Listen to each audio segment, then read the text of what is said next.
Now, if your house is anything like ours and at this time of year gets overrun with fruit flies, then this is a video you're going to want to watch. Today, I'm going to make and test 4 of the most popular DIY home fruit fly traps. I'm actually going to do 3 of the most popular ones and 1 that I've come up with myself based on the science. So stick around for that one. Now, everything that you see here, I'm going to put as a downloadable sheet in the comments. So go into the comments and you'll see all of the recipes. They're really simple, but the how-to guide is going to be in the description. So you can just watch and then download later after I've done all the hard work and found out which the most effective solution is. So the 4 traps that we're going to make are, 1 is going to be a piece of fruit. The next is going to be apple cider vinegar. The next is going to be beer. And the 4th is going to be a fermentation concoction of my own making, which will be warm water, sugar, and baker's yeast. So the first thing we're going to need is our basic traps, and we're going to make them all the same to try to be fair as possible to each of the different solutions. And so we're going to get the 4 jars, put those to one side for a second. And the first thing we're going to need is 4 pieces of plain paper or card. Right, 1, 2, 3, 4. And a small bowl or side plate. You're going to put the 4 pieces of paper together, put the bowl on top, and just draw around in a circle.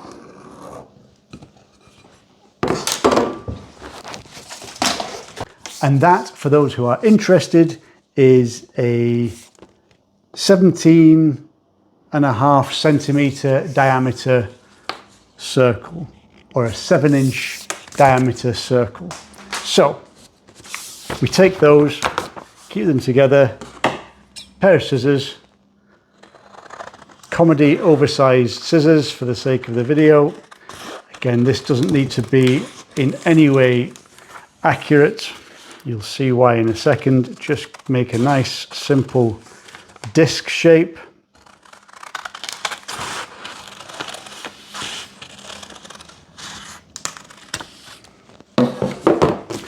Move the offcuts to the side and then cut from the outer edge to the middle of the circle. You can cut through all of them at the same time.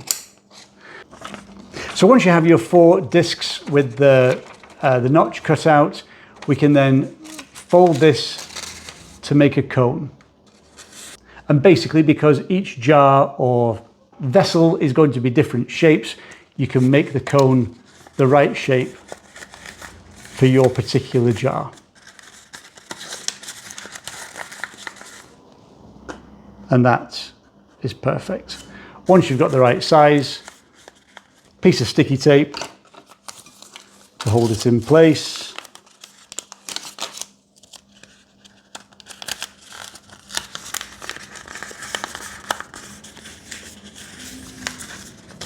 And then last step is just to cut off the tip.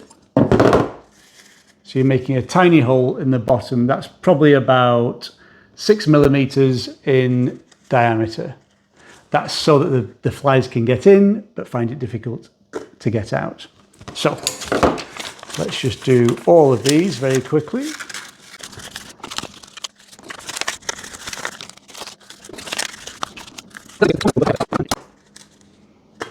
Right, so the first thing, nice and simple, is some beer. Now, the idea is that the beer is fermenting or fermented, and it's the fermentation that's going to attract the flies.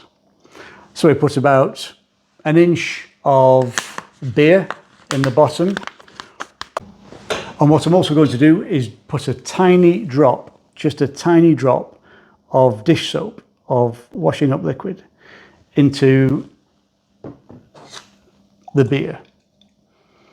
What this does is it breaks up the surface tension. What this does is any fly that would normally be able to land on the surface of the liquid and then fly away, the washing up liquid breaks the surface tension and the fly just sinks in instead. Very clever bit of physics. So, nice and simple, solution number one. Solution number two, apple cider vinegar. And we're going to do exactly the same thing.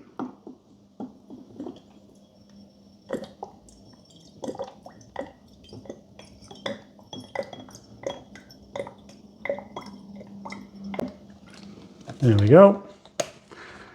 And again, tiny drop of dish soap. A quick swirl. Speak of the devil. One has just landed on my sleeve. Now, number three.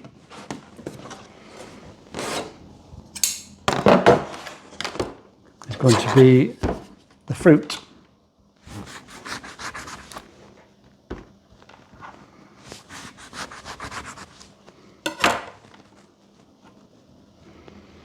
And again, I'm just going to squeeze a little bit of the juice out just to make get the smell going. And my fourth solution is going to be my secret, hopefully my secret weapon. So warm water, that's about 40 degrees, just drinkable tea water. We're then going to add 2 teaspoons of brown sugar. 1, 2. I'm using brown sugar just because it dissolves a lot more easily than white sugar. That's the only reason for using that. And about 1/4 of a teaspoon of baker's yeast. And again, a little tiny dab of dish soap, 1 drop.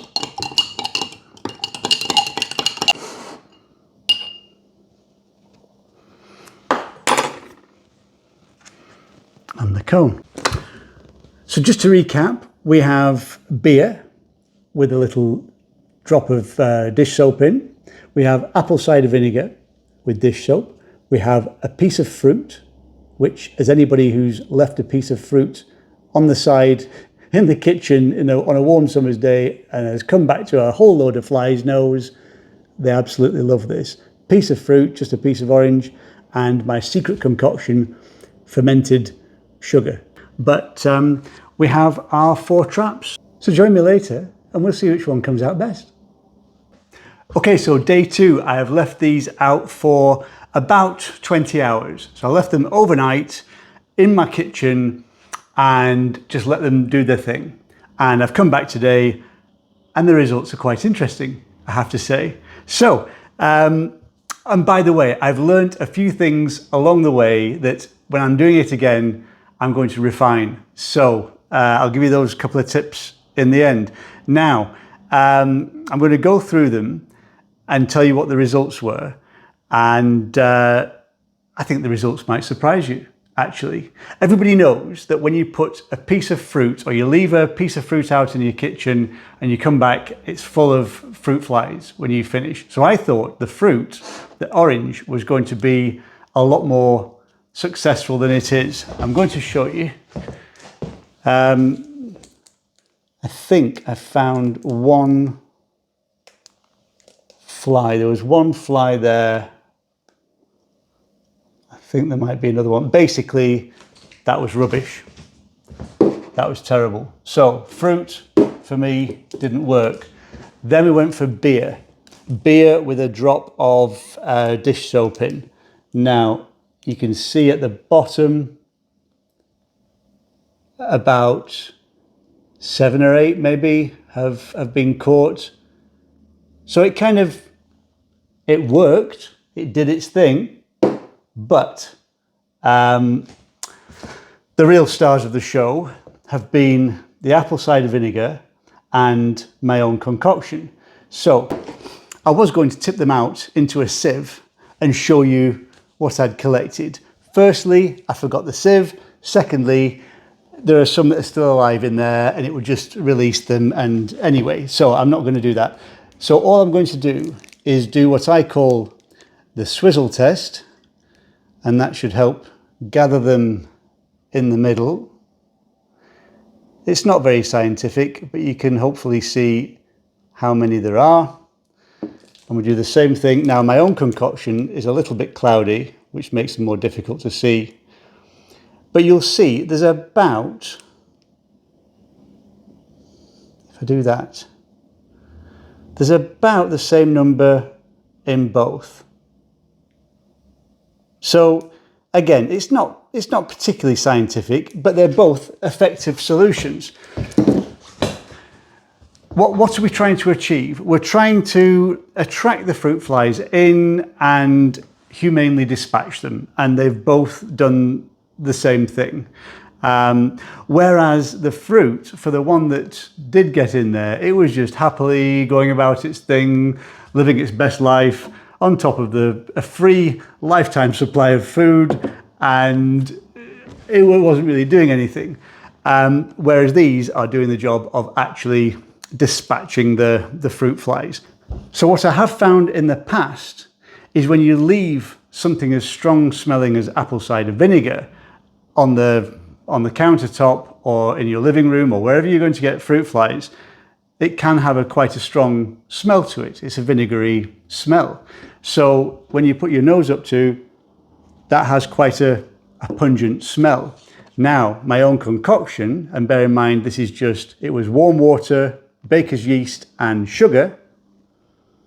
It just has, it's a yeasty smell. It's a kind of a bread-like smell. It's not an unpleasant smell. So I would say that has something in its favour. The science of it, the reason I went for this one as an experiment is that I always thought that fruit flies were attracted to the sugar. They're not. They're attracted to the fermentation of the sugar, so the rotting of the sugar. So when it's breaking down, it gives off, I'm going to call it a pheromone. I have no idea if that's what the scientific term is, but I'm going to say it's like a pheromone. It's a smell that attracts them. Fermentation, the yeast and the sugar reacting gives it the same, gives off the same thing that attracts the fruit flies, and that's why it attracts them into it. The drop of soap, as I said earlier in the video, just breaks the surface tension and means that they don't sit on top of the liquid, they sink into it. So which one would I have? Basically, they're both very effective. Apple cider vinegar and a drop of dish soap, perfectly good. Water, sugar and yeast, equally good. So conclusions and recommendations. The first thing to say is this cone on the top, it needs to be trimmed down. For a lot of the time, I was noticing flies just happily wandering around the top and not going in. So I think it needs to have a definite draw into the hole. And also, it would be better to prepare the liquid elsewhere and just pour it into the jar. The reason I say that is if you get some of the liquid on the outside, then they're going to be drawn to that, or around the rim or around the top. If you have any liquid on the outside, it's going to draw them to the outside instead of into the jar itself. So prepare it in a separate jug or beaker or something and then pour it in and avoid splashing on the outside. Also, as I say, I would cut down the cone to make it neater so they're drawn directly in. But also, the elephant in the room. I mean, rough estimate, I'm counting probably 60 or 70, I don't know, maybe 100 flies in there, and about the same in there. Now, the reason for doing this was because I could count maybe 10 or 12 fruit flies in the room. And I thought, I'm being swarmed with them. The place is overrun with fruit flies. There certainly wasn't 200 flies in the room. So where these have come from, I don't know. So the question is, does the trap itself encourage more flies into the area? because that's my theory now, because I definitely didn't have 200 fruit flies in the room. So where have they come from? And my only conclusion can be that the trap itself is what's drawn them in. And when I came in this morning, there was definitely 4 or 5 still happily milling about. So there is that. But as an effective trap, very good, either of them. And does it do the job? Yes. Now, how do you actually combat fruit flies? Obviously, that's one thing. Have a fly trap, and that's going to humanely dispatch your fruit flies. But as you may have heard elsewhere, prevention is better than cure. And what is the thing that's drawing the flies into your place?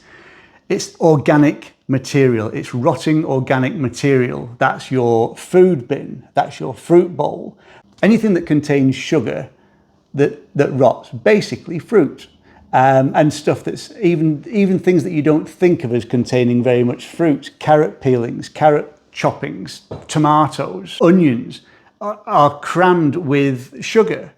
And when they break down, they release the same scent that attracts the fruit flies. So the real way to deal with fruit flies is to keep everything in either the fridge, airtight boxes, or keep your food bin outside.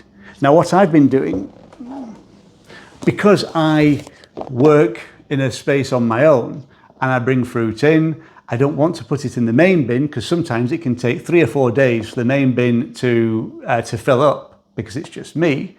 So anything that's going to rot, tea bags, fruit, apple cores, banana skins, I put it into a little box. And when I leave for the day, I put it in the bin outside. Simple as that. That's just an old Chinese takeaway box. And so you put all of your organic waste in a little box, take it with you and keep it covered while it's in the office. And I think that's the real takeaway from this. So grab the recipes for these two. I'm not going to do these because that just confuses it. I'm just going to give you the recipes for and the method for creating your fruit fly traps out of apple cider vinegar and dish soap, and another one out of my own concoction. And you can let me know in the comments which one is most effective for you, or even better, if you have a go-to solution that you've always used, a DIY fruit fly solution, please share it and we will test that as well. Because now we have a benchmark. Now we have something that we know works and we can compare it against any future solutions.